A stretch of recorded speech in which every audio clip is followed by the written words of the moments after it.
Hello guys, मैं दामोदर शर्मा। आज 1 व 2 अक्टूबर 2020 के टॉप 10 करंट अफेयर की चर्चा करेंगे। मित्रों, 1 और 2 अक्टूबर के लिए पहला क्वेश्चन है कि अंतर्राष्ट्रीय अनुवाद दिवस कब मनाया जाता है। अंतर्राष्ट्रीय अनुवाद दिवस 30 सितंबर को मनाया जाता है। इंटरनेशनल ट्रांसलेट डे 30 सितंबर को मनाया जाता है। क्यों मनाया जाता है?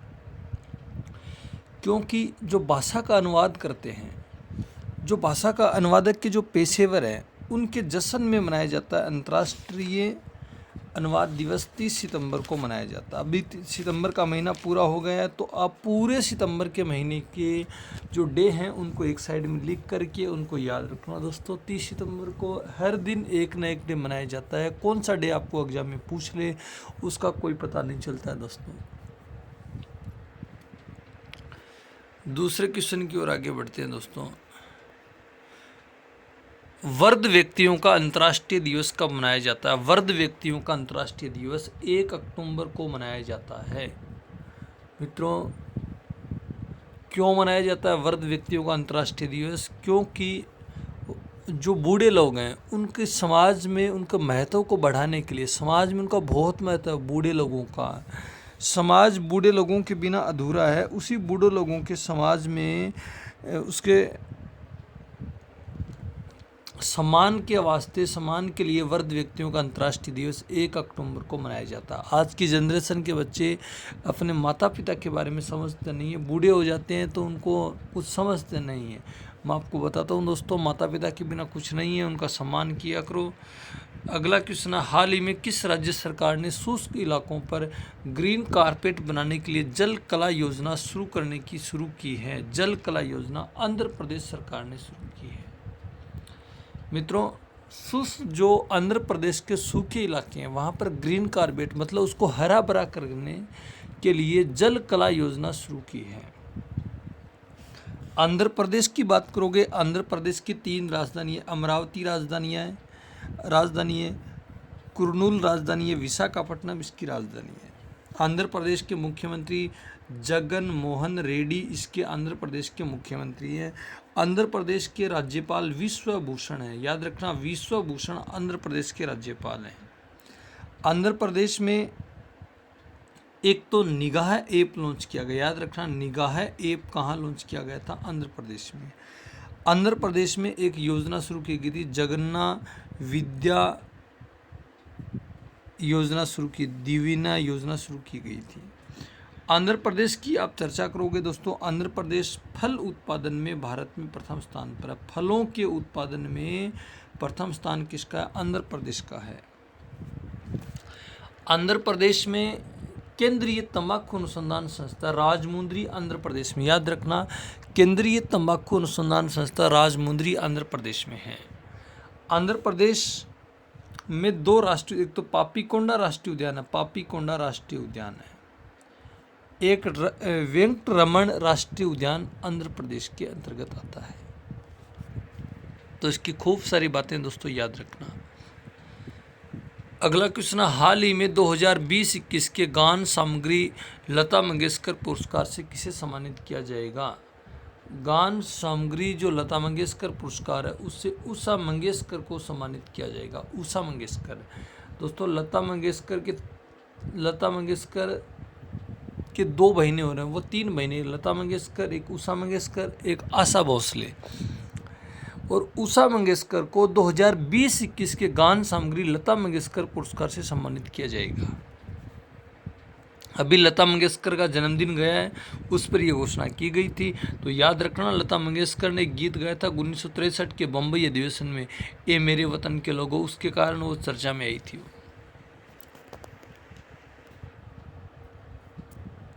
अगला क्वेश्चन, हाल ही में यूएनडीपी ने किसे स्पेशल ह्यूमैनिटेरियन अवार्ड से सम्मानित किया है? सोनू सूद को किया है दोस्तों। सोनू सूद के बारे में सब जानते हैं आप लोग। सोनू सूद ने लॉकडाउन में जो एकदम जनता कर्फ्यू लगा था, उस लॉकडाउन के अंतर्गत 23 मार्च से लेकर के मई तक इन्होंने खूब लोगों को घरों तक पहुंचाया था, एक दूसरे के लोगों तक, यहाँ तक उसने दूसरे देशों से भी लोगों को लेके आया था अपनी टीम के द्वारा।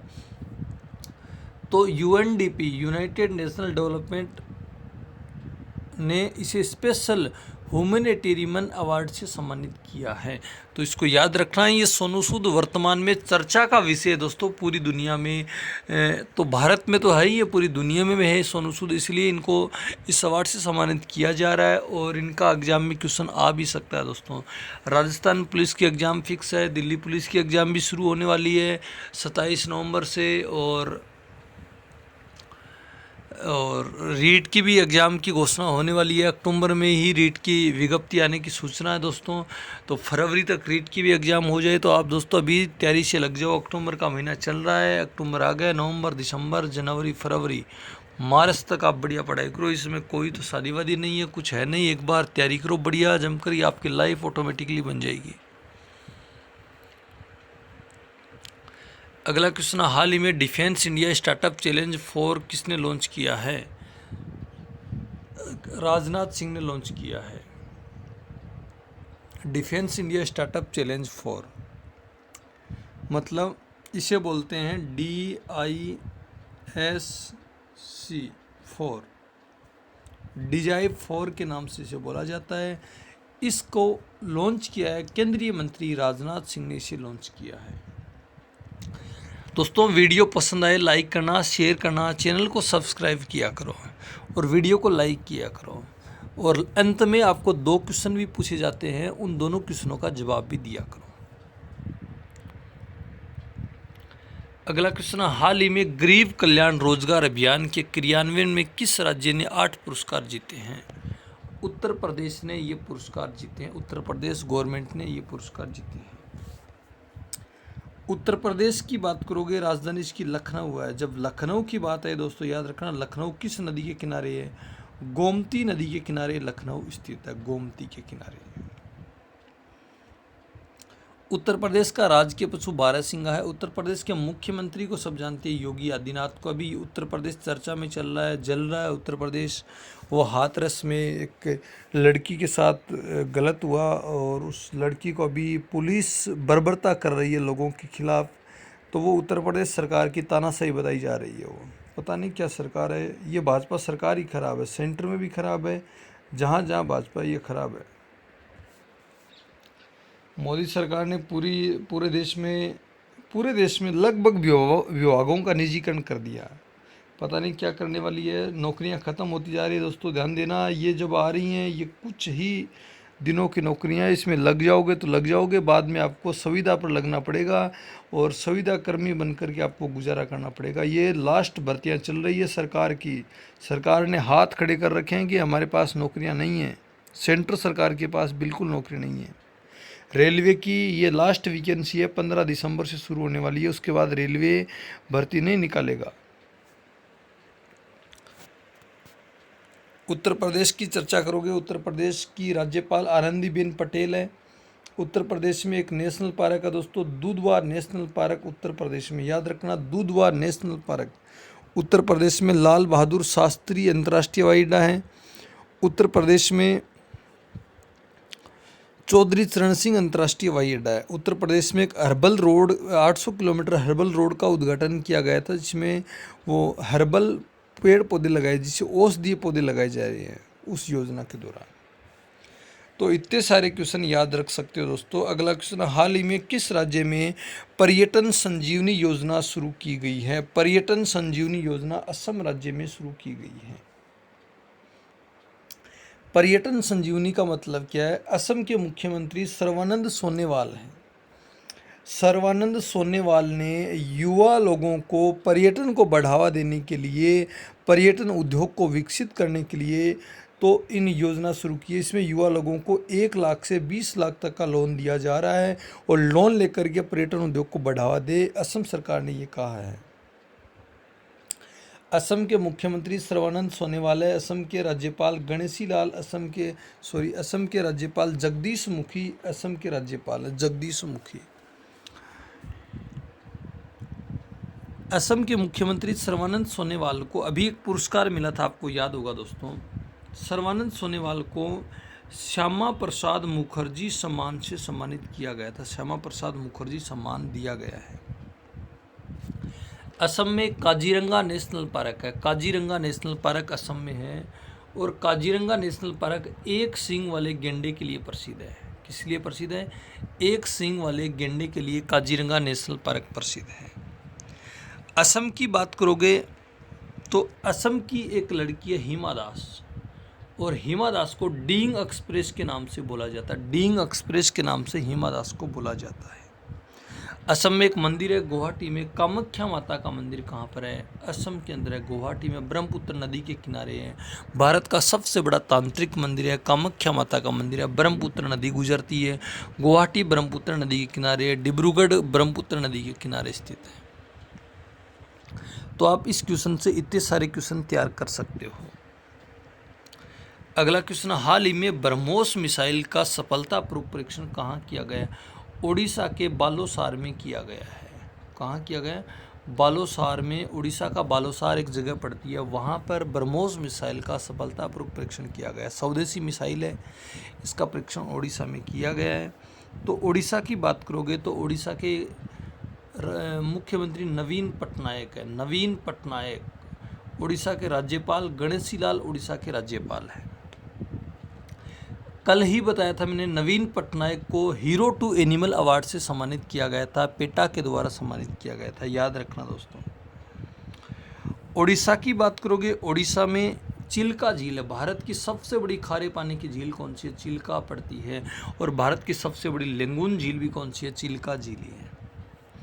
उड़ीसा में कल ही बताया था Satkosia national park. Satkosia national park कहाँ पर है? उड़ीसा में। एक सतकोसिया रिजर्व पार्क है, एक सिमलीपाल नेशनल पार्क है। सिमलीपाल नेशनल पार्क कहाँ पर है? उड़ीसा के अंतर्गत ही है। उड़ीसा में एक रज पर्व मनाया जाता है, याद रखना, रज पर्व कहाँ मनाया जाता है? उड़ीसा में। एक नुआखाई त्यौहार मनाया जाता है, उड़ीसा के अंतर्गत ही मनाया जाता है। उड़ीसा का प्राचीन नाम कलिंग है। कलिंग उड़ीसा का प्राचीन नाम है। कलिंग की बात करें, कलिंग का युद्ध कब हुआ था? 261 ईसा पूर्व में कलिंग का युद्ध हुआ था, और कलिंग के युद्ध में अशोक ने कलिंग के राजा नंदराज को पराजित किया था। उत्कल दिवस मनाया जाता है, उड़ीसा दिवस 1 अप्रैल को मनाया जाता है। तो इस क्वेश्चन से आप दोस्तों इतने सारे क्वेश्चन तैयार कर सकते हो। अंत में आपको 2 क्वेश्चन पूछे जाएंगे, दोनों क्वेश्चनों का जवाब देना, कमेंट में आपको उनके उत्तर मिल जाएंगे। अगला क्वेश्चन, हाल ही में चंद्रशेखरन शिवकरण का निधन हो गया, वे कौन थे? वे भारतीय कलाकार थे। आपको याद होगा दोस्तों, एक मैगजीन आती थी चंदा मामा, आपने कभी पढ़ी हो चंदा मामा?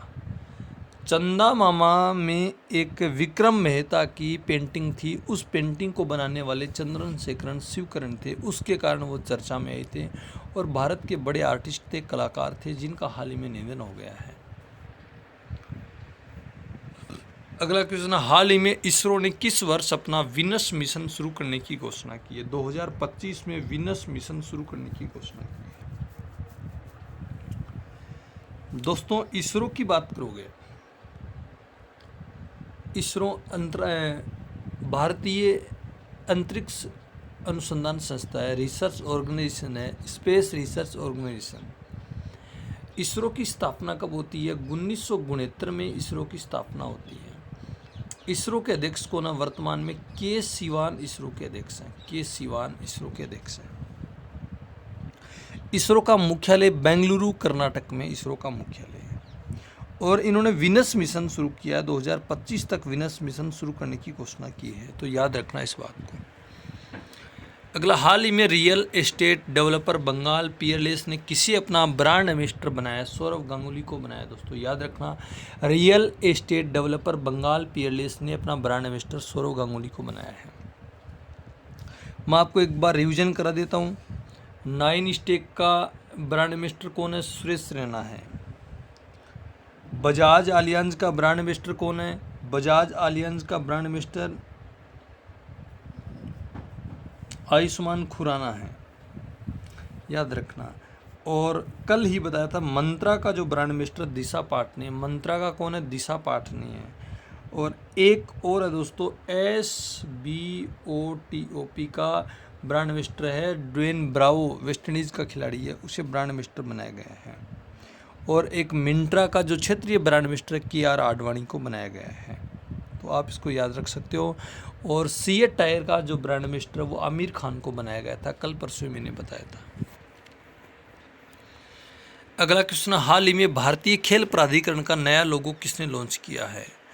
भारतीय खेल प्राधिकरण का नया लोगो केंद्रीय खेल मंत्री किरण रिजिजू ने लॉन्च किया है। भारतीय खेल प्राधिकरण की जब चर्चा करोगे, SAI स्पोर्ट्स ऑथराइजेशन इंडिया का नया लोगो केंद्रीय खेल मंत्री किरण रिजिजू ने लॉन्च किया है। दोस्तों, इसकी भारतीय खेल प्राधिकरण की स्थापना कब हुई थी? खेल प्राधिकरण की स्थापना हुई थी 1984 में खेल प्राधिकरण की स्थापना हुई थी। इसके चेयरमैन संदीप प्रधान इसके चेयरमैन है, याद रखना, संदीप प्रधान इसके चेयरमैन है। अगला क्वेश्चन, हाल ही में किस देश की महिला खिलाड़ी एलिसा हिली ने T20 इंटरनेशनल में महेंद्र सिंह धोनी का विश्व रिकॉर्ड तोड़ा है? ऑस्ट्रेलिया की एलिसा हिली है जिन्होंने T20 इंटरनेशनल में महेंद्र सिंह धोनी का रिकॉर्ड तोड़ दिया। ये भी विकेट कीपर है एलिसा हिली, और धोनी भी विकेट कीपर है।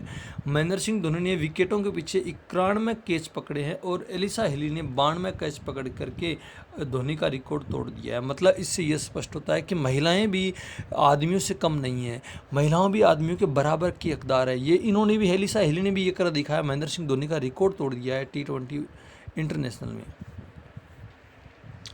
अगला क्वेश्चन, हाल ही में किसने ऑपरेशन मेरी सहेली शुरू किया? दक्षिणी पूर्वी रेलवे ने ऑपरेशन मेरी सहेली शुरू किया है। दक्षिणी पूर्वी रेलवे का मुख्यालय बिलासपुर है। दोस्तों, 18 जोन है इंडिया के अंतर्गत रेलवे के, उसमें दक्षिणी पूर्वी रेलवे का मुख्यालय बिलासपुर है, और जिन्होंने ऑपरेशन मेरी सहेली शुरू किया है। तो इसको याद रखना दोस्तों। वीडियो पसंद है लाइक करना, शेयर करना, चैनल को सब्सक्राइब करना। अब आपके लिए 2 क्वेश्चन है। पहला, विश्व हृदय दिवस कब मनाया जाता है? और दूसरा क्वेश्चन, हाल ही में रूसी ग्रैंड प्रिक्स 2020 किसने जीती है? Okay, thank you for watching. Damodar Sharma always with you. Thank you for watching.